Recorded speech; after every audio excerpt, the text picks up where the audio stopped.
ሁላችሁንም በጌታ በኢየሱስ ክርስቶስ ስም ሰላም እላችኋለሁ። እንዴት ሰነበታችሁ? የገላትያ መልእክትን ከዚህ በኋላ በተከታታይ የምናይበት ጊዜ ነው የሚሆነው። ዛሬ የገላትያ መልእክትን መግቢያ ነው የምንመለከተው። አጭር ጸሎት እናድርግ። እግዚአብሔር አምላካችን ሆይ ስምህ ለዘላለም ይባረክ። ስለ ማርከን የዛሬ ሰው ስላረከን በከበረ የቃል ማዕድ ስር ተቀምጠን ካንተ እንድንማር እድል ስለሰጠህን እናመሰግንሃለን። እባክህ ጌታ ሆይ ልብ ልንለው የሚገባንን እውነት ሁሉ እንድታሳየን በጌታችን በኢየሱስ ክርስቶስ ስም እንጸልያለን። አሜን። ገላትያ ምዕራፍ 1 ከቁጥር 1 ጀምሮ እስከ 2 ያለው ቁጥር 1 እና 2ን አነባለሁ። ከሰዎች ወይም በሰው የተላከ ሳይሆን በኢየሱስ ክርስቶስና ከሙታን ባስነሳው በእግዚአብሔር አብ ሐዋርያ የሆነ ከጳውሎስ አብረውኝ ካሉት ወንድሞች ሁሉ በገላትያ ላሉት አብያተ ክርስቲያናት ይላል። እግዚአብሔር ለሰው ልጆች የሰጠውን አስደናቂ የሆነውን የጸጋውን በር የሚያሳይ መልእክት፣ እግዚአብሔርን ደስ የሚያሰኝ ሕይወትና ምልልስ ምን አይነት እንደሆነ የሚያሳይ ድንቅ የሆነ መልእክት፣ በመንፈስ ቅዱስ አማካኝነት ሊገለጥ የሚገባውን ጤናማ ክርስቲያናዊ ኑሮ የሚያሳይ የከበረ እውነት ያለበት መልእክት በመጽሐፍ ቅዱሳችን ውስጥ የገላትያ መልእክት ነው። ይህንን መልእክት አብረን ለመመልከት እግዚአብሔር እድል ስለሰጠን እግዚአብሔርን አመሰግናለሁ። የገላትያ መልእክት ማዕከላዊ የሆነው ሐሳቡ የጌታችን የኢየሱስ ክርስቶስ ማንነትን ማሳየት ነው። ይህ ክርስቶስን ያሳያል። በገላትያ መልእክቱ ስትመለከቱ ኢየሱስ ክርስቶስ መለኮታዊ ማንነቱን ያሳያል።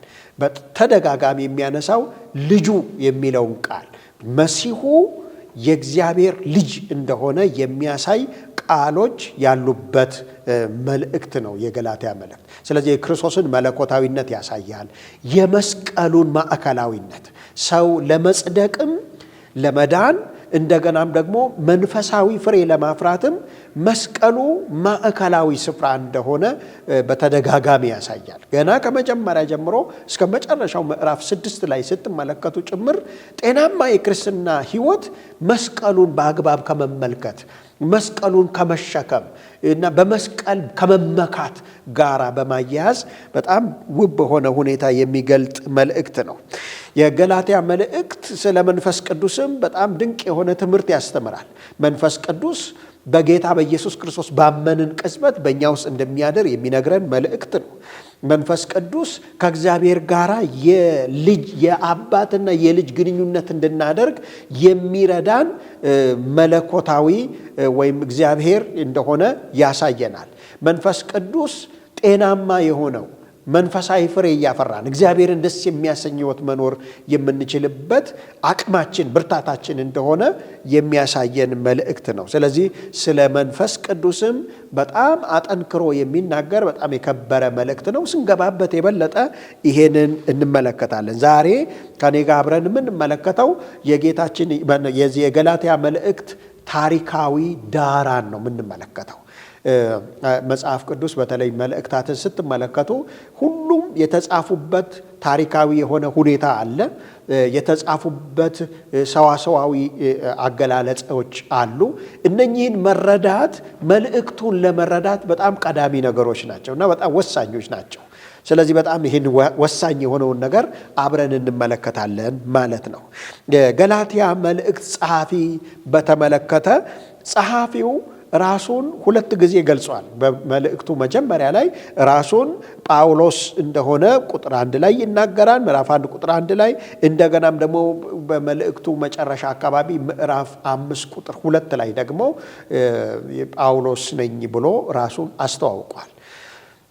ከአዲስ ኪዳን መልእክቶች መካከል በተለይ ከጸሐፊ አንጻር ምንም ውዝግብ የማይነሳባቸው አከራካሪ ያልሆኑ ብዙ የሥነ መለኮት መምህራን የማይጠራጠሩት ጸሐፊ በተለይ የገላትያና የሮሜ መልእክት ነው። ገላትያና ሮሜ እንዲያውም የጳውሎስ የተባሉ መልእክቶች መመዘኛ ሁሉ ተደርገው ይወሰዳሉ። ለምንድን ነው ቢባል በጣም አሳማኝ በሆነ ሁኔታ ሐዋርያው ጳውሎስ እንደጻፈው ማረጋገጫዎች ማየት ይቻላል። ለምሳሌ መጀመሪያ የምትመለከቱት ምንድን ነው? ስለ ሐዋርያነቱ መሟገቱ።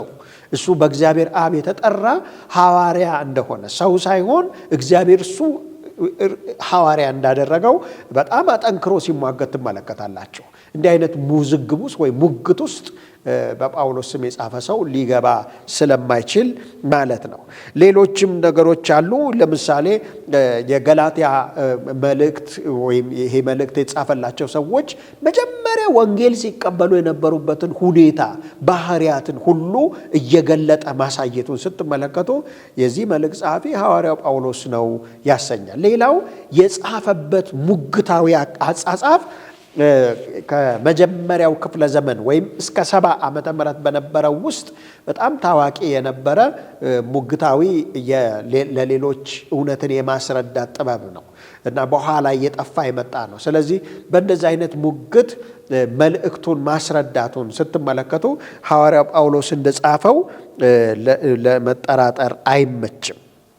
የጳውሎስ ግላዊ ምስጢር መቼ ነው ጌታን ያገኘው? ጌታን ሲቀበል ምን ሆነ? ሐዋርያት ሥራ ውስጥ እንኳን የማናገኛቸውን ድንቅ የሆነ የአንድ ሰው ፐርሰናል የሆነ ልምምዶችን ወይም ደግሞ ሁኔታዎችን፣ ገጠመኞችን ሁሉ ገላትያ ላይ ማግኘታችን የዚህ መልእክት ጸሐፊ ራሱ ሐዋርያው ጳውሎስ እንደሆነ እርግጠኛ ሆነን ለማመን ግድ ያሰኛል ማለት ነው።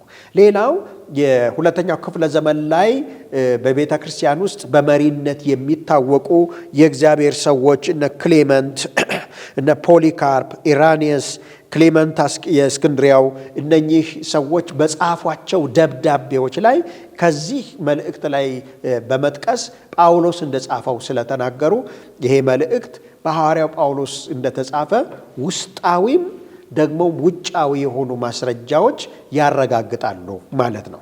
ስለዚህ ሐዋርያው ጳውሎስ የጻፈው መልእክት ነው ማለት ነው። ትንሽ ውዝግብ የሚነሳባቸው ትንሽ ሳይሆን አመለካከቶች አሉ።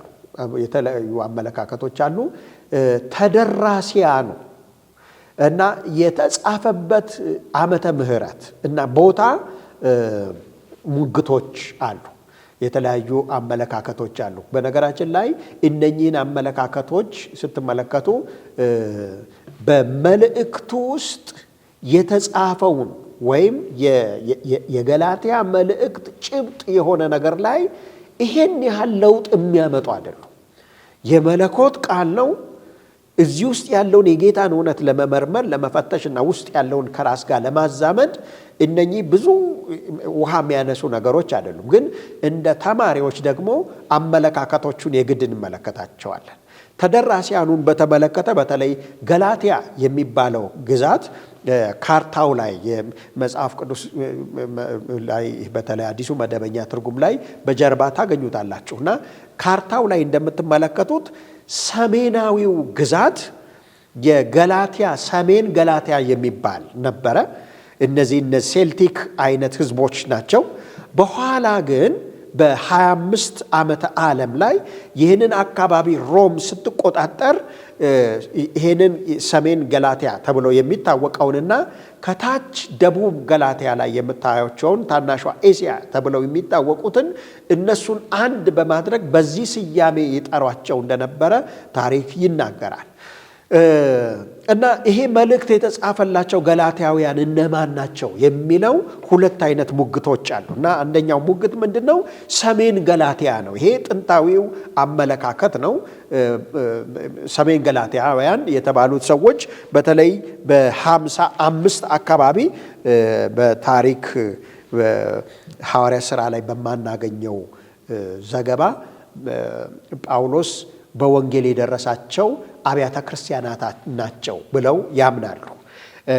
እና በዚህ ግዛት ላይ የነበሩ ሰዎች ናቸው። ስለዚህ ጳውሎስ ወይ ከኤፌሶን አሊያም ደግሞ ከቆሮንቶስ ሆኖ የጻፈው መልእክት ነው ብለው ያምናሉ። ሌሎቹ ግን ወይም በአብዛኛው ተቀባይነት ያለው እኛም በተለይ የምናንጸባርቀው የደቡብ ገላትያ ተብለው የሚታወቁት እነኚህ ለምንድን ነው እንደዚህ የተባለው ቢባል ማስረጃ ታገኛላችሁ። ሐዋርያት ሥራ ላይ ከምዕራፍ 13 ቁጥር 14 ጀምሮ እስከ ምዕራፍ 14 ድረስ በብዙ ዋጋ በመክፈል የተተከሉ ቤተ ክርስቲያናት ደቡብ ገላትያ ተብለው የሚጠሩት እነኚህ አካባቢ ላይ የነበሩ አብያተ ክርስቲያናቶች ናቸው። እዛ ካርታው ላይ እንደምትመለከቱ ልስጥራን፣ ኢቆንዮን እና ደርቤን ተብለው የሚጠሩ ከተሞች ላይ ተተክለው የነበሩ አብያተ ክርስቲያናት ናቸው። የገላትያ አብያተ ክርስቲያናት ብሎ ነው ገላትያ ላይ ገና ሲጀምር የምትመለ አንድ ቤተ ክርስቲያን አይደለችም እና ሌሎችም ብዙ ቤተ ክርስቲያናት ናቸው። እነኚህ አካባቢ ላይ የነበሩ ናቸው የሚል የደቡብ ገላትያን እንቀበላለን። ለምንድን ነው ይሄንን እንድንቀበል ግድ የሚያሰኘን ወይም ተገቢ የሆነው የተሻለ የሚሆነው ለምንድን ነው? የሰሜን ገላትያ ነው ከተባለ ሰሜን ገላትያ በ55 ወይ በ56 አካባቢ ነው የነዛ አካባቢ ተደረሰ ተብለው የሚታመነው። ይሄ ማለት በ49 ዓመተ ምህረት ላይ በኢየሩሳሌም ጉባኤ ተከናውኖ አሕዛብን በተመለከተ ቤተ ክርስቲያን ያላትን አቋም ግልጽ አድርጋ አስረድታለች። አሕዛብ ምንም አይነት ሕጋዊ ሥርዓት ጭነት እንዳይደረግባቸው በክርስቶስ በማመን አዲስ ፍጥረት እንደሚሆኑ በደንብ አድርጎ ውሳኔ ተወስኗል። በተለይ አሕዛብ ወደ ጌታ እንዴት ነው የሚገቡት የሚለው ላይ የነበረውን አከራካሪ ነገር ቤተክርስቲያን አቋም ይዛለች። ስለዚህ ገላትያ እውነት እንደ ሰሜኑ አመለካከት ማለት ነው የተጻፈው በዛን ወቅት ቢሆን ኖሮ የገላትያ መልእክት ውስጥ ይሄንን ውሳኔ ጳውሎስ ማንጸባረቅ ነበረበት። ግን አታዩ አንዳንድ ወገኖች ገላትያ ምዕራፍ 2 ላይ ያለውን ጳውሎስ ኢየሩሳሌም ሄዶ የሆነውን ነገር ያጋጠመውን ነገር የተረከበትን ክፍል ከሐዋርያት ሥራ ምዕራፍ 15 ጋር ሊያገናኙት ይሞክራሉ። ግን መሰረታዊ የሆኑ ልዩነቶች አሉ። ገላትያ ምዕራፍ 2 ላይ ስትመለከቱ ጳውሎስ ጌታ አመልክቶኝ ወጣሁ ብሎ ሲናገር፣ ሐዋርያት ሥራ 15 ላይ ስትመለከቱ ግን የቤተ ክርስቲያን የአንጾኪያ የነበሩ የቤተ ክርስቲያን ሽማግሌዎች ወደ ኢየሩሳሌም ሄደው በዚህ ጉዳይ ላይ ደህና መልስ ይዘው እንዲመጡ ሽማግሌዎች ጳውሎስንና በርናባስን እንደላኳቸው ነው የሚናገረው። ሽማግሌዎች ልከዋቸው እንጂ ከጌታ ራእይ አግኝቶ ጌታ መርቶት የላከው አይደለም። ሁለቱ የተለያዩ ናቸው። ሌላው ገላትያ ላይ ምንም አይነት ውሳኔ አትመለከቱም ገላትያ ምዕራፍ 2 ላይ። ነገር ግን ሐዋርያት ሥራ ምዕራፍ 15 ላይ ውሳኔዎችን እንመለከታለን። የተደረጉ ውሳኔዎች ነበሩ። ስለዚህ የገላትያ ምዕራፍ 2 ከቁጥር 1 ጀምሮ እስከ 10 የምትመለከቱት ክፍል ከሐዋርያት ሥራ ላይ ምዕራፍ 11 ከቁጥር 27 እስከ 30 ጳውሎስ በኢየሩሳሌም የነበሩትን ድሆች ለመርዳት ከአሕዛብ ቤተ ክርስቲያናት የተሰበሰቡትን በረከቶች ገንዘብ ይዞ መጥቶ በጠየቃቸው ወቅት የተከናወነው ታሪክን ነው እንጂ የሚያሳየው ምዕራፍ 15 ላይ ላለው የኢየሩሳሌም ጉባኤ የመጣበት ወቅት አይደለም ማለት ነው። ስለዚህ እነኚህን ነገሮች መሰረት በማድረግ ይሄ መልእክት የተጻፈው ለደቡብ ገላትያ ቤተ ክርስቲያናት ነው የሚለውን አመለካከት የተሻለ ሆኖ አግኝተነዋል። የተጻፈበት ጊዜ በተመለከተ በደቡብ ቤተ ክርስቲያናት ወይም ገላትያ አመለካከት መሰረት በ48 ማለት በ49 ከተደረገው ከኢየሩሳሌም ጉባኤ በፊት የተጻፈ መልእክት ነው። ይሄ ደግሞ ምን ያደርገዋል? የገላትያ መልእክት የጳውሎስ በኩር ጽሑፍ ነው ማለት ነው። ጳውሎስ ከጻፋቸው 13 የሚያህሉ የአዲስ ኪዳን መልእክቶች መካከል የመጀመሪያው የገላትያ መልእክት ነው ማለት ነው። ስለዚህ ይሄንን በዚህ መመልከት እንችላለን። አሁን ወደ ዋናው ነገር ልምጣ። የገላትያ መልእክት ዋና ሐሳብ ምንድን ነው? ወይም የመልእክቱ ዓላማ ምንድን ነው የሚለውን እንመለከታለን። ለረጅም ዘመናት እግዚአብሔር ራሱን የገለጠለት ሕዝብ ከአሕዛብ የተለየ ሕዝብ አይሁድ እንደሆነ ነው የሚታመነው። አይሁዳውያን ራሳቸውን እንደዚህ ነው የሚቆጥሩት። ደግሞም ልክ ናቸው። እግዚአብሔር የተገለጠላቸው ሕጉ ያላቸው ብዙ ሥርዓት ያላቸው እና በእግዚአብሔር ሐሳብና ምክር መሰረት የሚሄዱ ሕዝቦች ናቸው። ልክ ባልሆነ እንደ አሕዛብ አካሄድ ሲኬዱ በእግዚአብሔር የሚቀጡ ሕዝቦች ናቸው።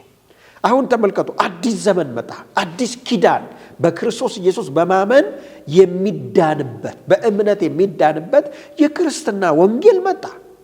አሁን ወንጌል በአይሁድ ብቻ መካከል በነበረበት ማለት ሐዋርያት ሥራ ምዕራፍ 1 ጀምራችሁ እስከ ምዕራፍ 8 ድረስ ምንም ችግር አልነበረም። ማለት ወንጌሉ ላይ ይሄን የሚያክል የሚያወዛግብ ነገር አልተፈጠረም። ምንም አማኞች በእምነታቸው በክርስቶስ ባላቸው እምነት ምክንያት ቢሰደዱም ግን የሕዝቦች ልዩነት ይሄን ያህል አትመለከቱ። ሐዋርያት ሥራ ምዕራፍ 6 ላይ የቋንቋ ልዩነት በቤተ ክርስቲያን ውስጥ ችግር ፈጥሮ ነበር። ግን እሱ ወዲያውኑ ሊቀሰቀስ የነበረው ያመጽ ወይም ማለት የመለያየት እሳት ወዲያው ሲጠፋ ትመለከታላችሁ። በኋላ ግን ለአሕዛብ ወንጌል መስበክ ተጀመረ። በኢየሩሳሌም የነበሩ አይሁዶች የተበተኑ አይሁዶች ለግሪክ ሰዎች ወንጌል ተናገሩ ይላል እና በአንጾኪያ እንዲያውም በብዛት አሕዛብ ያሉባት ቤተ ክርስቲያን ሁሉ ተጀመረች። በዚህ ጉዳይ አንዳንድ ነገር መነሳት ተጀመረ ከአማኞች መካከል ማለት ነው። አሁን ውጪ አይደለም፣ በአማኞች መካከል ውዝግብ ተፈጠረ። በተለይም ሐዋርያት ሥራ ምዕራፍ 15 ላይ በደንብ እንደምትመለከቱት አሕዛብ አይሁዳዊ ሳይሆኑ እንዴት ክርስቲያኖች ይሆናሉ? ወይም እንዴት የእግዚአብሔር ሕዝቦች ይሆናሉ? እንዴት ጻድቅ ይሆናሉ? ሳይገረዙ ስርዓት ሳይጠብቁ የመንጻት ስርዓትን ሳያከናውኑ እንዴት እግዚአብሔር መንግሥት ውስጥ ይገባሉ? ይሄ በጣም አስቸጋሪ ነበር። ለሌሎቹ ብቻ አይደለም፣ ሐዋርያቱ መካከል እንኳን ይሄን ለመረዳት ችግር እንደነበረ ሐዋርያት ሥራ ይተርከልናል። ጴጥሮስ ወደ ቆርኔሌዎስ ቤት ለመግባት እንዴት እንደተቸገረ እና መንፈስ ቅዱስ ግድ ብሎት ቆርኔሌዎስ ቤት እንደመጣ እዛም ለምንድን ነው የጠራችሁኝ ብሎ እንደተናገረ ነገሩ ሲነገረው ወይ እግዚአብሔር ለካ በአይሁድና በአሕዛብ መካከል እግዚአብሔር ለካ ልዩነት አያደርግም፣ ለካ አድሎ የለም እኮ ለካ እያለ የእግዚአብሔርን እውነት እንደነገራቸው መንፈስ ቅዱስን ሲቀበሉ ደግሞ በጣም እንደተገረሙ። ምክንያቱም ማንም አሕዛብ እንዴት ነው መንፈስ ቅዱስን የሚቀበለው? አያችሁ፣ ብዥታ ነበረ። በዚህ መካከል የወንጌሉን እውነት አጥርተው የተረዱት የነበረው እነ ጳውሎስ ደግሞ የጌታን እውነት ያለ ምንም ልዩነት ለአሕዛብ ይሰብካሉ። አሕዛብ መካከል በሚሆንበት ጊዜ ጳውሎስ አይሁዳዊ ሆኖ አይደለም የሚቀርበው፣ ልክ እንደ አሕዛብ ሆኖ ምንም ሌላ አይሁዳዊ ስርዓትና ደንብን ሳይጭን ኢየሱስን ብቻ ገልጦ ያሳያል። በክርስቶስ ኢየሱስ በማመን አዲስ ፍጥረት ሆኖ ልክ ይህንን ቤተ ክርስቲያንን መስርቶ ከተመለሰ በኋላ ግን አይሁዳዊነት ከአማኝነት ይቀድማል፣ ይበልጣል ብለው የሚያምኑ አንዳንድ ሰዎች ወደ እነዚህ ቤተ ክርስቲያናት ሄደው ትገረዙ ዘንድ የሙሴን ሕግ ትፈጽሙ ዘንድ ይገባል ለመዳን ይላል። በተለይ ሐዋርያት ሥራ ምዕራፍ 15 ቁጥር 1 ላይ ስትመለከቱ ከድነት ጋር አያይዘው ነው እንድትድኑ መገረዝ አለባችሁ ማለት ጀመሩ እና ቀናትን፣ ወራትን፣ በዓላትን ማክበር አለባችሁ እንድትድኑ። እንዲህ አይነቱ ስብከት በገላትያ አማኞች ተቀባይነት አገኘ። በጣም የሚገርመው ወይም ጳውሎስ ልቡ ተነክቶ በጣም በቁጣ የጻፈው መልእክት ነው። ቁጣውን የፈጠረው ነገር ምንድን ነው ቢባል ዋጋ ተከፍሎ ጥርት ያለ ወንጌል ከተሰበከ በኋላ ወንጌሉን ለመዝራት ያስከፈለው ዋጋና የተበጠበጠውን ጤና የጎደለውን አስተምህሮ ደግሞ ለመቀበል ያሳዩት ፍጥነት በጣም አስገርሞታል። እንዴት ፈጥናችሁ ወደዚህ ገባችሁ እያለ በቁጣ መልእክቱን ሲጽፍ ትመለከታላችሁ። ስለዚህ የገላትያ መልእክት ለቤተ ክርስቲያን ወይ ለገላትያ አብያተ ክርስቲያናት የተሐድሶ መልእክት ነው። ምን ማለት ነው?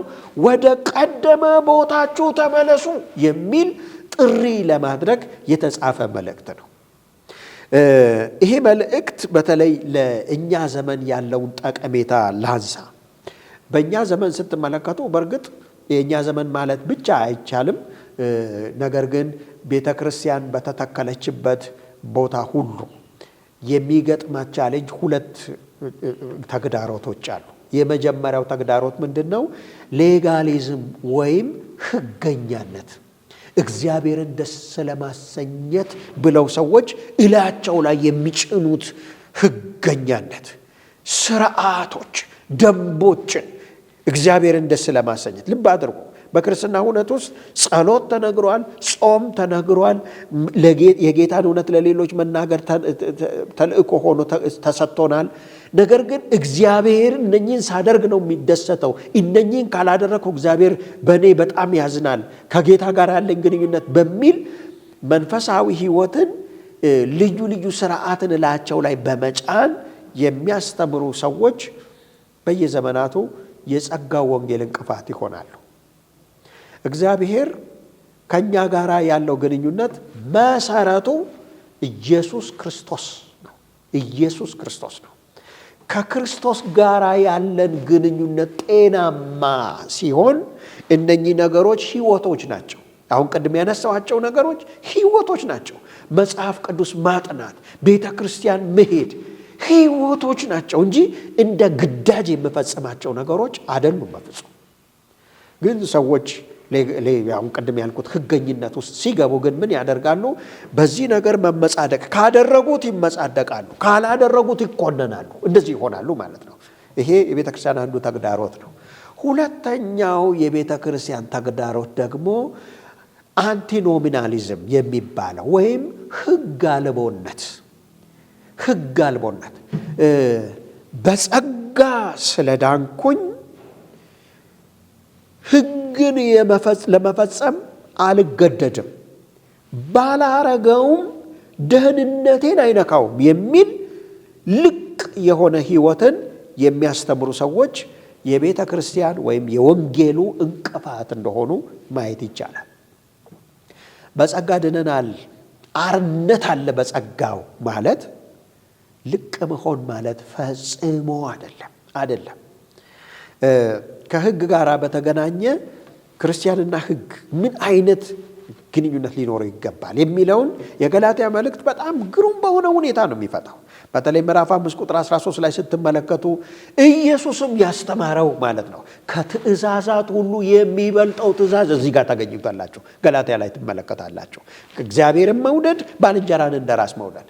ይሄንን አውጥቶ ክርስቲያን ነኝ ማለት አይቻልም በፍጹም።